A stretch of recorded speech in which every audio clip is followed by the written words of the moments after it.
किसान वाणी कार्यक्रम के प्रायोजक हैं कृषि एवं किसान कल्याण मंत्रालय, भारत सरकार। हर जोखिम से निकल कर फसल आए, सुरक्षित हो जाए।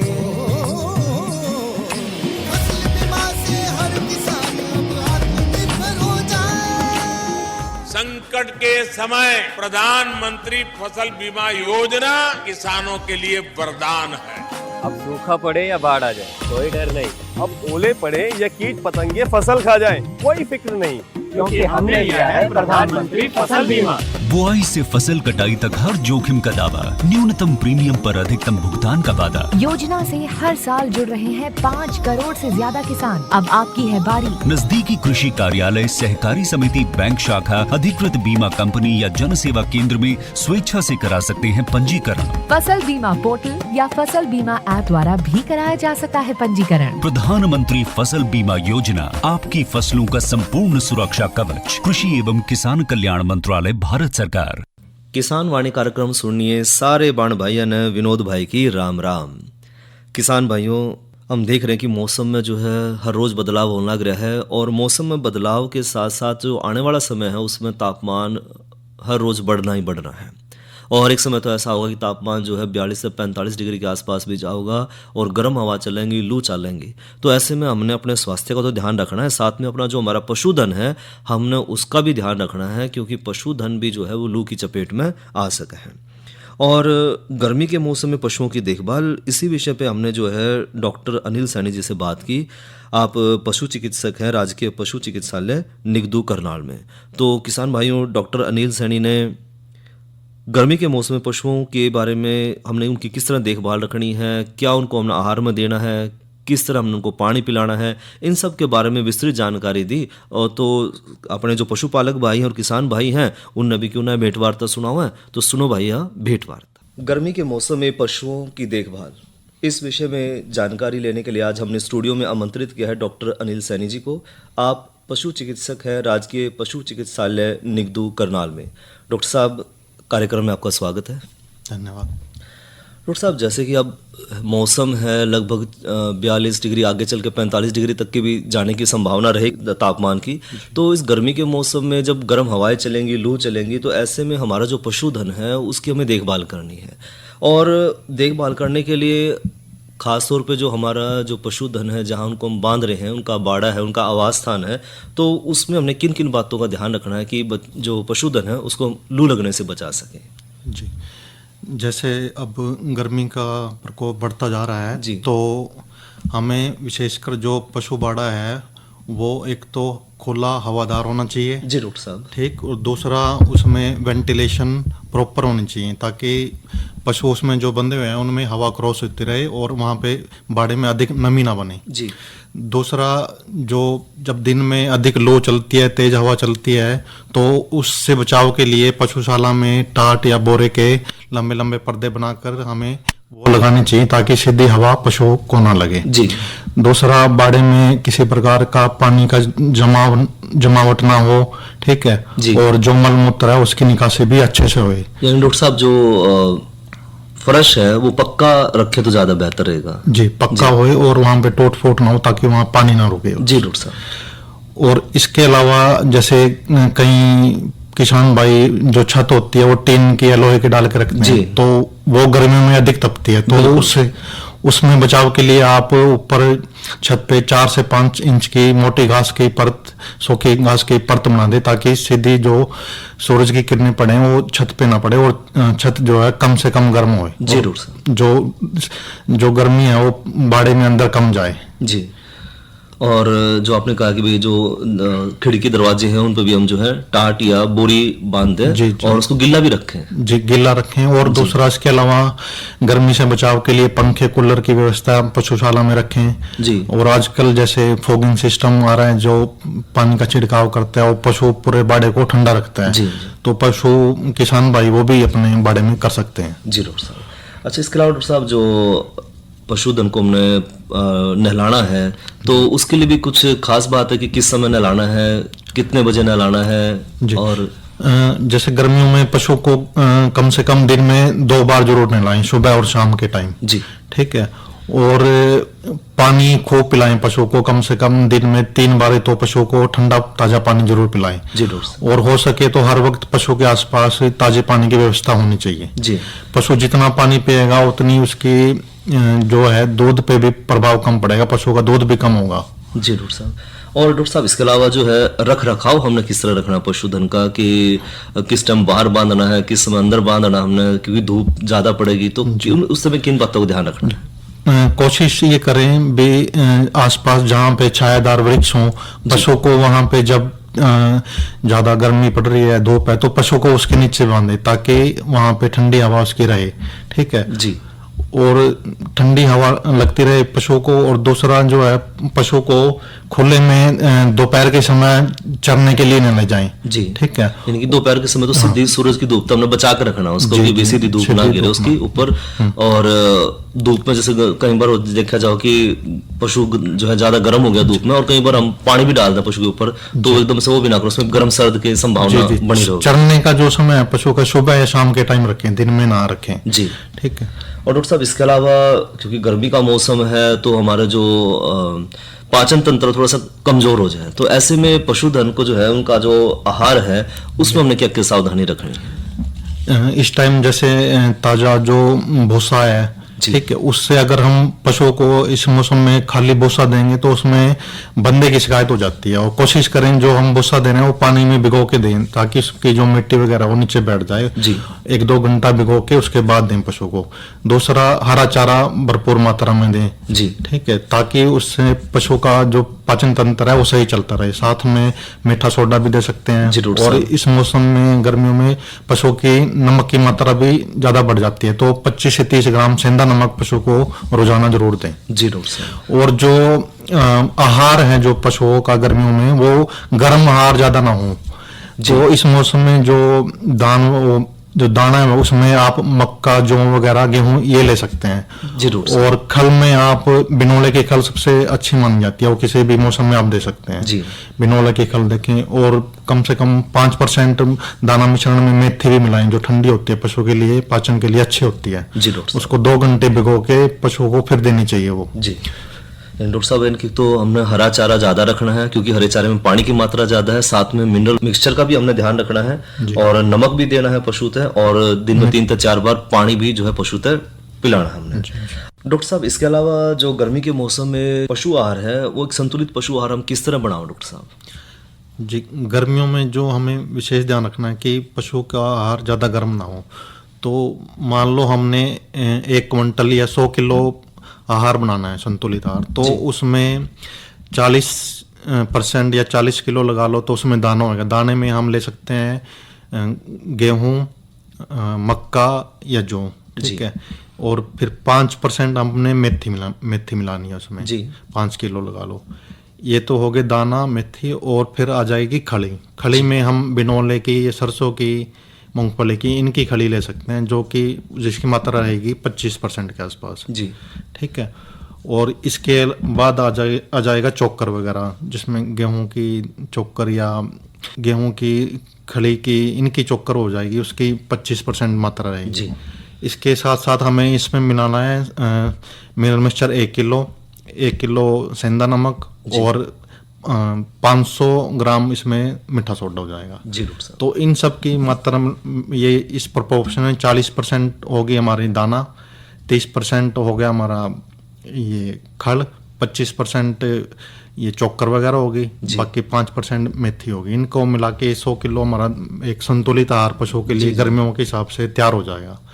तो ये हम पशु को, उसके दुधारू पशु को अलग दे सकते हैं, जो कम दूध दे रहे हैं उनका अलग रहेगा। उसी हिसाब से फिर हम गर्मियों में पशु को दे सकते हैं। जी डॉक्टर साहब। अच्छा डॉक्टर साहब इसके अलावा अगर मान लो कि हमने इतना बचाव भी करा, सब कुछ करा, लेकिन फिर भी पशु जो है वो लू की चपेट में आ गया, तो लू की चपेट में अगर पशु आ जाए तो जो हमारे पशुपालक भाई हैं, किसान भाई हैं, वो किस तरह पहचान करें कि भाई पशु को जो है लू लग गई है? उसके लक्षण क्या है? जो पशु में गर्मी के लक्षण है या लू लगना, जिसको हीट स्ट्रोक भी बोल देते हैं, तो उसमें पशु के मुंह से लार आती है, पशु हाँफता है, सांस लेने की जो गति है उसकी वो बढ़ जाएगी एकदम से। पशु पानी भी ज्यादा पीता है, और ठंडे स्थान की उसमें रहता भी, किसी ठंडे स्थान पे चले जाए। जी। तो ये कुछ लक्षण है। जेब बाहर आ जाती है पशु की, जी आंख भी लाल हो जाती है, तो ये कुछ लक्षण है। दोपहर के समय पशु की बेचैनी बढ़ जाती है, जी डॉक्टर साहब। तो ये कुछ ऐसे लक्षण हैं जो हमें हीट स्ट्रेस के या हीट स्ट्रोक के या लो लगना जिसको कहते हैं, उसके लक्षण गर्मियों में पशु को आते हैं। जी डॉक्टर साहब। जो साहब, जब अगर मान लो ऐसा हो गया कि पशुधन जो है वो लू की चपेट में आ गया और जो हमारा पशुपालक भाई है, किसान भाई, उसको पता लगा कि भाई पशु को लू लग गई है, तो ऐसी स्थिति में हम कौन से घरेलू तरीके अपनाएं कि भाई जो है पशुधन उसको आराम मिल जाए, और कितनी जल्दी कोशिश करें कि हम उसको जो है किसी पशु चिकित्सक को भी दिखाएं, तो इसमें किन बातों की ध्यान रखना है? जी, जैसे पशु हाँफने लग जाता है तो आप सबसे पहले उसके सर पर कोई कपड़ा रखे, गीला कपड़ा करके सर पे रखें, उस पर ठंडा पानी डालें। जी डॉक्टर साहब। ठीक है। अगर टेम्परेचर बहुत ज़्यादा बढ़ गया है तो आप पैरासीटामोल की जो गोली होती है वो 4 से 5 गोली 500 mg की वो पशु को दे सकते हैं जी।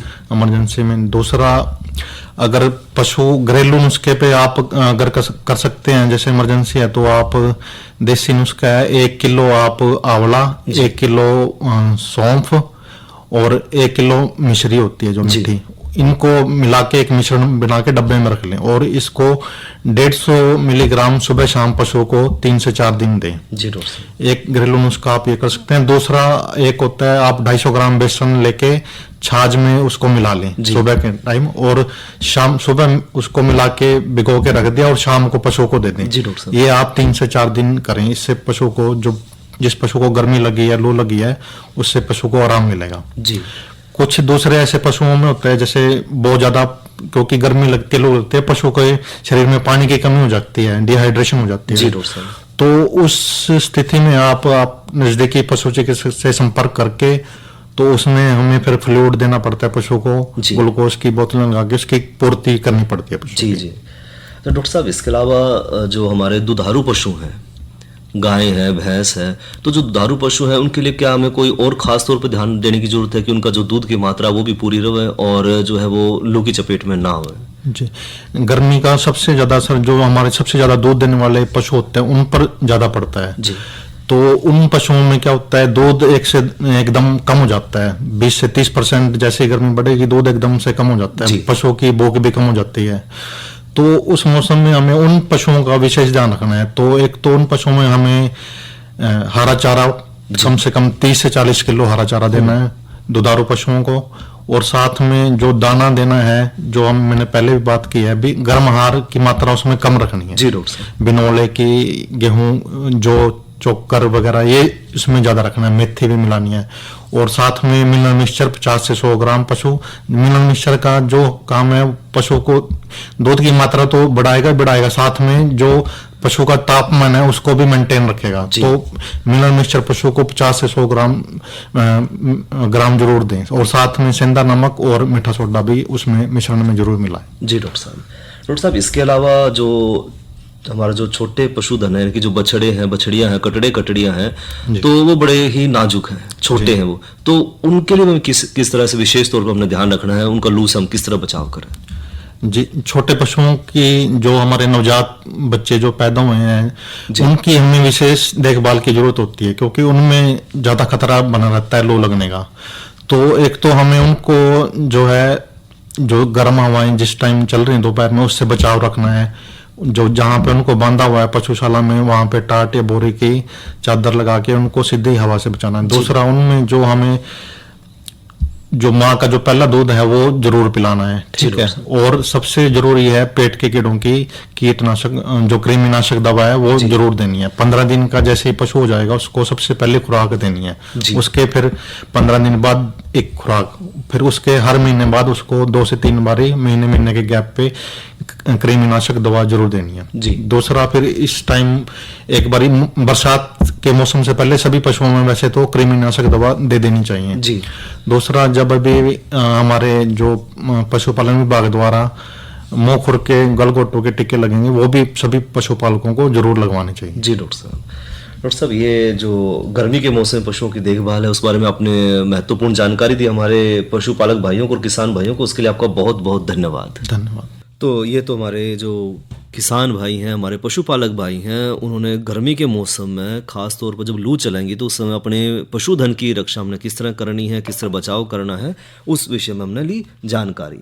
और भाइयों अब केचुआ खाद वर्मी कंपोस्ट किस तरह बनावें। तो आज के भाइयों एक तो महंगाई के ज़माने में हम अधिक पैदावार लेने खातर जो है ज़्यादातर कोशिश करें हैं कि ज़्यादा से ज़्यादा रासायनिक उर्वरक और रासायनिक जो खाद है उनका प्रयोग कर रहे हैं। और इन रासायनिक खादों का प्रयोग करने की वजह से जो हमारी ज़मीन की जो उपजाऊ शक्ति है वो लगातार कम होती जाने लग रही है। हालांकि हमारी पैदावार तो बड़ी है, लेकिन हर साल हमारी धरती की जो उपजाऊ शक्ति है वो कम होती जाने लग रही है। और भूमि की उपजाऊ शक्ति को बनाए रखने खातर हमने जो है प्राकृतिक खाद का प्रयोग बढ़ाना पड़ेगा। और इन खादों में भाइयों पौधे के लिए आवश्यक जो मुख्य तत्व हैं, गौण तत्व हैं और जो सूक्ष्म पोषक तत्व हैं वो सब मौजूद हो हैं।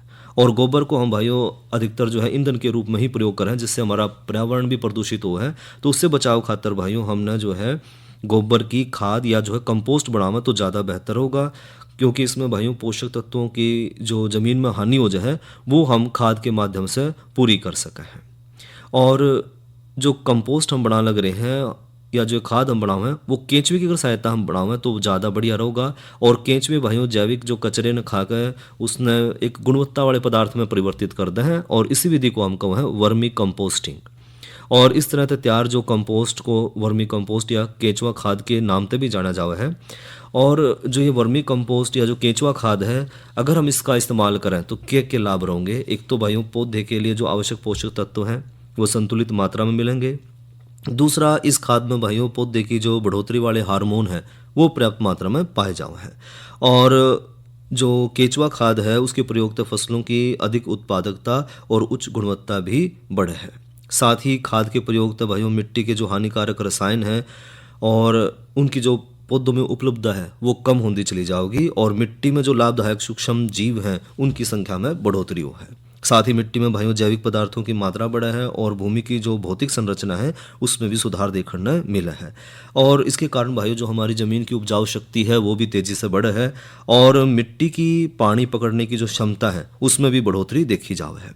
और साथ ही भाइयों मिट्टी में पानी और हवा का जो संचार है वो बढ़िया तरीका तो है, जिसके कारण पौधे की जड़ें हैं जो तेज़ी से बढ़ोतरी करे हैं उसमें मजबूती आवे है। और गोबर को हम ईंधन के रूप में प्रयोग होने के बाद जो पर्यावरण का जो प्रदूषण है उससे भी बचाव कर पाए हैं। साथ ही पशुशाला के जो कूड़ा करकट है और जो फसलों के अवशेष हैं उनका भी हम बिल्कुल सही ढंग से प्रयोग कर पाए हैं। और जो केंचुआ खाद हम बनाए हैं उसमें कई तरह के पोषक तत्व मौजूद हुए हैं। खासतौर पर जो नाइट्रोजन है वो 1 से 3% हम इसमें मिल जाए, फॉस्फोरस हमने 1 से 1.5% इसमें भाइयों मिल जाए, और पोटाश जो है वो 2 से 3% हमने इसमें मिल जाए।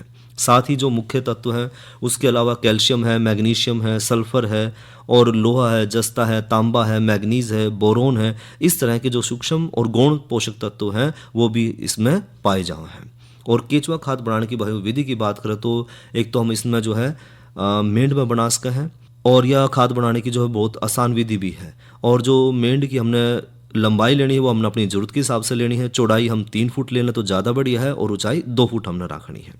इसके अलावा हम गड्ढे में भी जो है बना सकते हैं केंचुआ खाद, उसमें भी हम लंबाई जो है वो अपनी ज़रूरत के हिसाब से ले सकते हैं। चौड़ाई हमने 3 फुट रखनी है और गहराई जो है 2 फुट रखनी है। और इसके अलावा एक और तरीका है कि सीमेंट का हम घेरा बनाकर उसमें भी हम जो है तैयार कर सके हैं केंचुआ खाद। उसमें भाइयों हमने व्यास रखना है 3 फुट का और ऊंचाई रखनी है 1 फुट की।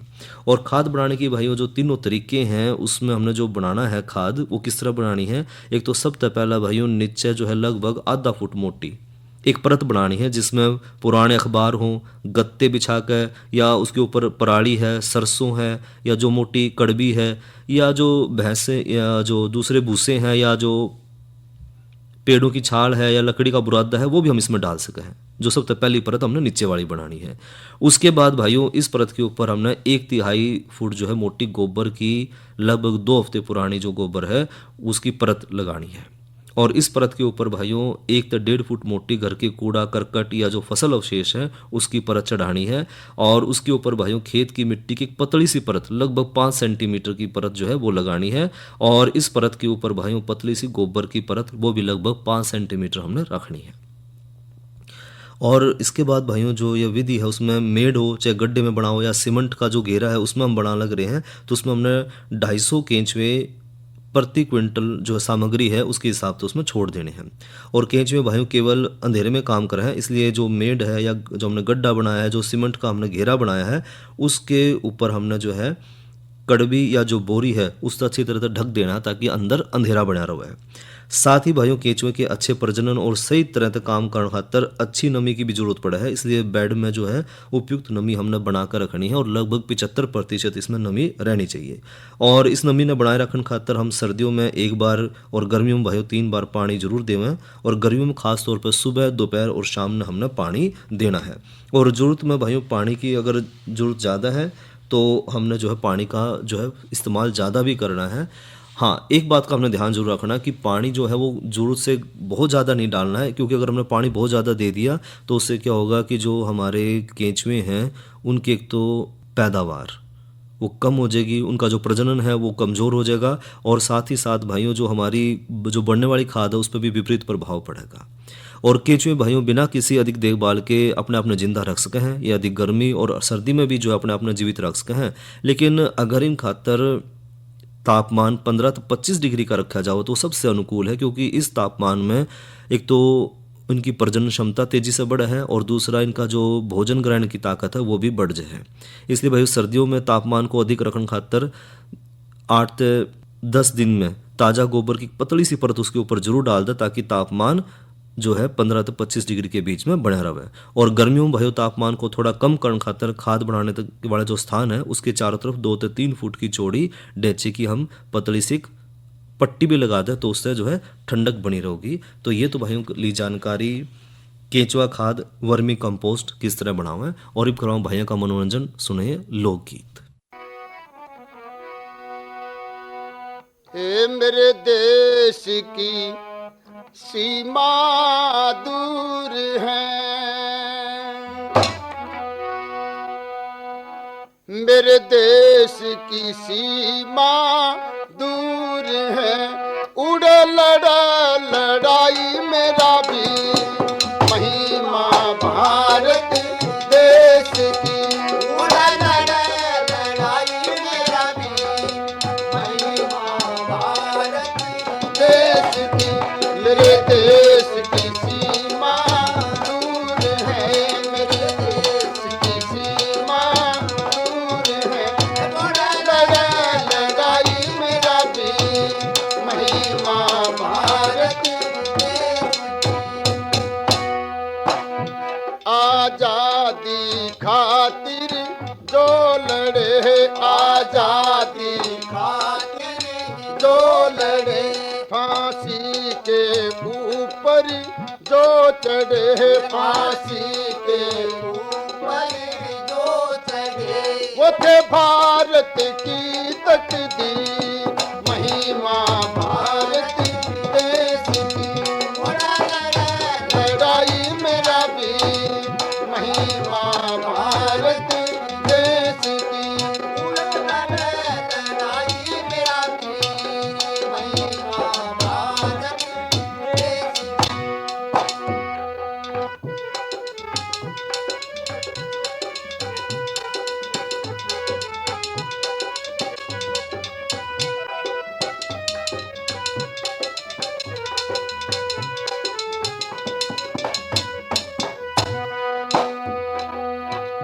जब बोस जोश में आ गया है, जब बोस जोश में आ गया, देश होश में आ गया है, मेरा देश होश में आ गया, वो तो बन के चला राहगी महिमा भारत देश की, लड़ाई मेरा भी महिमा भारत देश की, लड़ाई मेरा भी महिमा भारत देश की।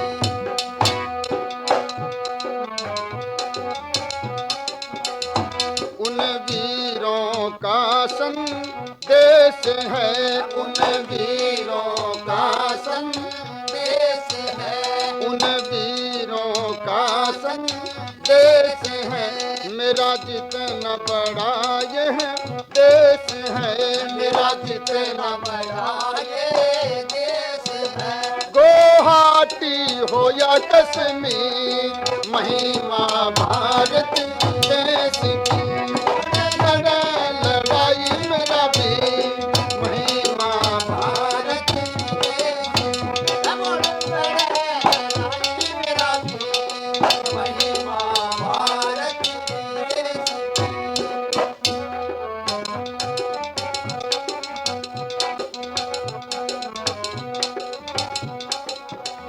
दुश्मन हमसे टकराएगा, दुश्मन हमसे टकराएगा, वो धूली में मिल जाएगा है, वो धूली में मिल जाएगा। वो लूटे ना जागी, महिमा भारत देश की। लड़ाई मेरा वीर, महिमा भारत देश की। मेरे देश की सीमा,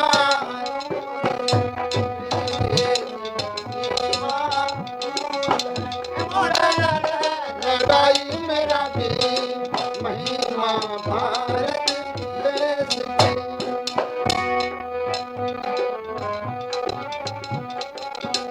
लाए हैं किस्त निकाल के, लाए हैं किस्त निकाल के, रखना इसको संभाल के, रखना इसको संभाल के। राम रख टूटे ना वो लकीर, महिमा भारत देश की। लड़ाई मेरा वीर, महिमा भारत देश की। मेरे देश की सीमा दूर है, मेरे देश की सीमा दूर है। लड़ाई मेरा वीर, महिमा भारत देश की। किसान वाणी कार्यक्रम के प्रायोजक थे कृषि एवं किसान कल्याण मंत्रालय, भारत सरकार। अरे अरे अरे क्या कर रहा है? इधर इधर इधर हम बोल रहे हैं तेरे बीजू का। उतला बोल रहा है? पक्षियों से तो हम खेत को बचा लेते हैं, पर इन घातक रसायनों से कैसे बचाएं? मतलब? देख बेटा, तू जो ये अंधाधुंध रसायन मिलाता है ना, मिट्टी की सेहत बिगड़ने लगी है। और जब माटी ही कमजोर पड़ जाएगी तो उपज कैसे सेहतमंद होगी? अरे पहले ऐसा नहीं था। पूछना अपने बड़े बुजुर्गों से, कैसे फसल लहलहाती थी, शुद्धता झलकती थी। हाँ, माटी भी तंदुरुस्त और लोग भी। अरे अब पहली वाली बात कहाँ?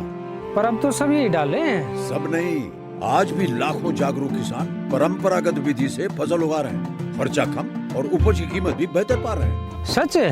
रे बेटे, एक्सपीरियंस से बता रहे हैं, धूप में बाल सफेद नहीं किए हैं। हाँ। ठीक है भाई, मैं भी आज से जैविक खेती शुरू करूंगा। माटी से प्रेम की परंपरा है, परंपरागत खेती। किसान वाणी कार्यक्रम का समय भाइयों यहीं तक। इसी के साथ अपने भाई विनोद ने दो इजाजत। अच्छा भाइयों, राम राम।